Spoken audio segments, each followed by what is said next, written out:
आता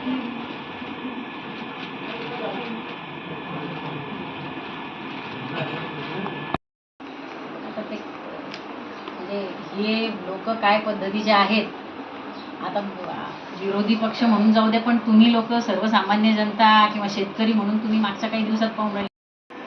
राज्य पुरस्कार प्राप्त युवा शेतकरी दिवंगत कैलासभाऊ नागरे यांनी जवळपास 4 महिन्यापूर्वी खडकपूर्णा येथील पाण्यासाठी 14 गावांना खडकपूर्णाचं पाणी मिळावं यासाठी आपली जीवनयात्रा संपवली.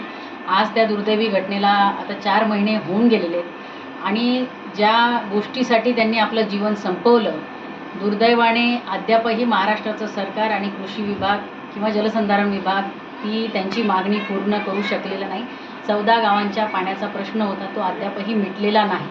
परंतु हे करत असतानाच राज्य शासनाचे प्रतिनिधी म्हणून या राज्याच्या मुख्यमंत्र्यांनी त्या ठिकाणी सभागृहामध्ये असं आश्वासन दिलं होतं की दिवंगत कैलासभाऊ नागरे यांनी जी काही अपेक्षा त्यांच्या मृत्यूपूर्वी लिहिलेल्या चिठ्ठीमध्ये पत्रामध्ये व्यक्त केलेली होती, त्यांच्या मुलांचं पालकत्व हे सरकारनं स्वीकारावं, ते सरकार स्वीकारेल असा शब्द माननीय मुख्यमंत्र्यांनी सभागृहामध्ये दिलेला होता. दुर्दैवाने माननीय मुख्यमंत्र्यांना त्यांच्याच दिलेल्या शब्दाचा विसर पडलेला आहे आणि राज्य सरकार आणि या राज्याचा कृषी विभाग हा शेतकऱ्यांच्याबद्दल किती अनास्था ठेवून आहे आणि किती असंवेदनशील आहे याचा प्रत्यय आपल्याला प्रत्येक दिवशी येतोय.